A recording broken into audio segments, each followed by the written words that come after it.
Peter Obi releases important message as Elrufai spends over 30 days in detention. Okay, what's the message? Former presidential candidate Peter Obi condemned the arrest and detention of ex-Kaduna Governor Nasir El-Rufai, calling it political persecution.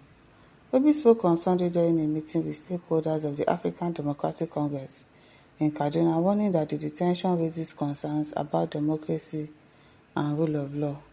El-Rufai remained in the custody of Independent Corrupt Practices and Other Related Offences Commission since February 18, while his legal team, led by Obi'S Akpan, called for his release, citing unlawful detention.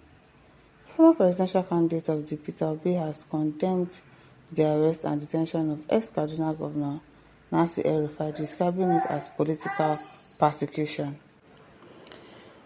El-Rufai remained in the custody of the Independent Corrupt Practices and Other Related Offences Commission since February 18, while his legal team, led by Obi'S Akpan, called for his release, citing unlawful detention.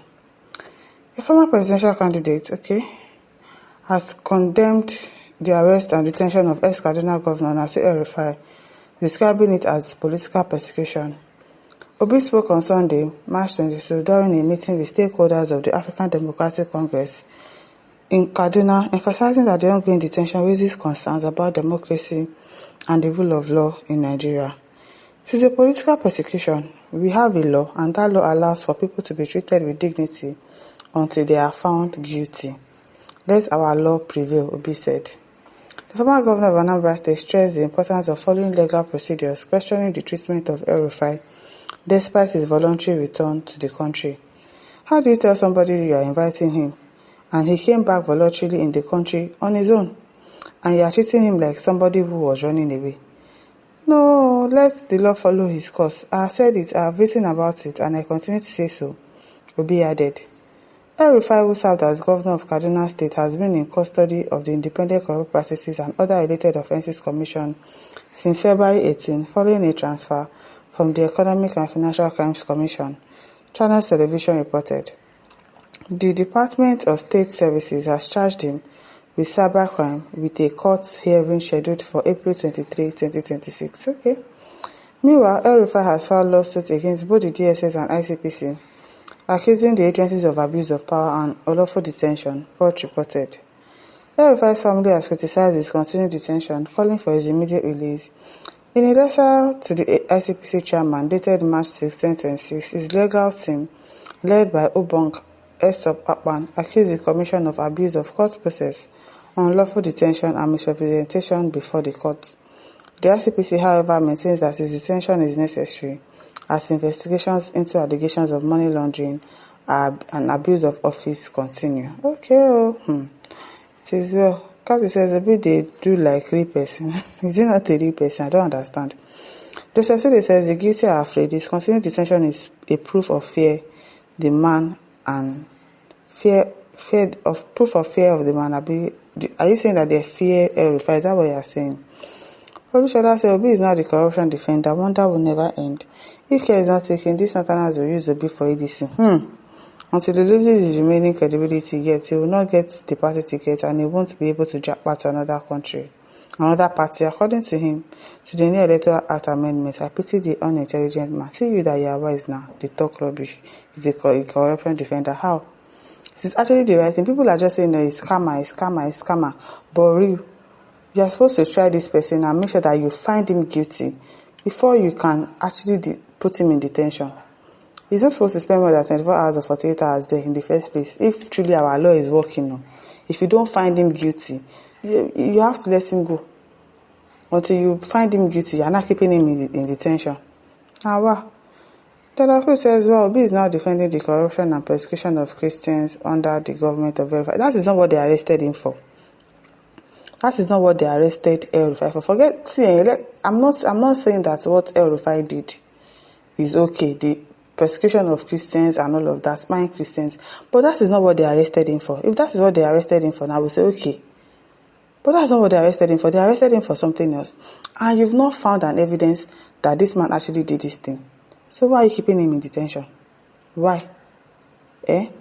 and prosecution of cases under the government of Elrufai as the then governor of Kaduna State, it is now clear that Obi's ambition evolves around his personal political interests. Now, what for you?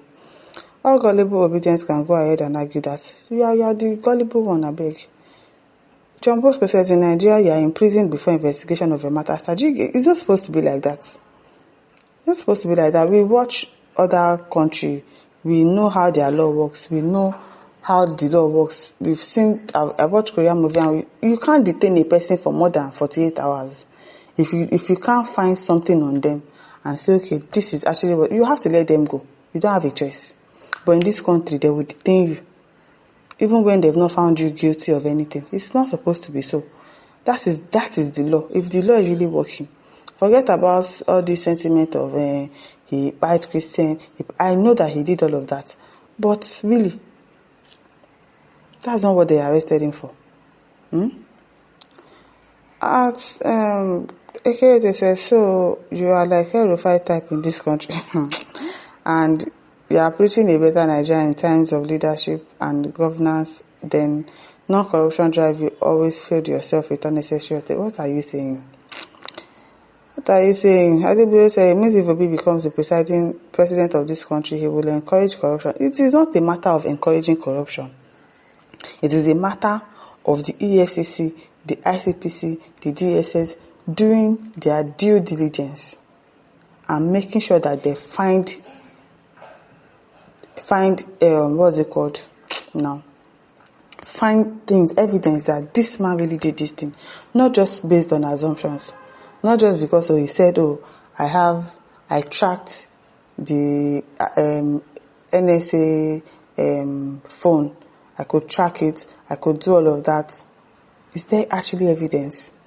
People went to his house the other day, they said they saw some things and all of that. His son is saying that, those things were probably planted there.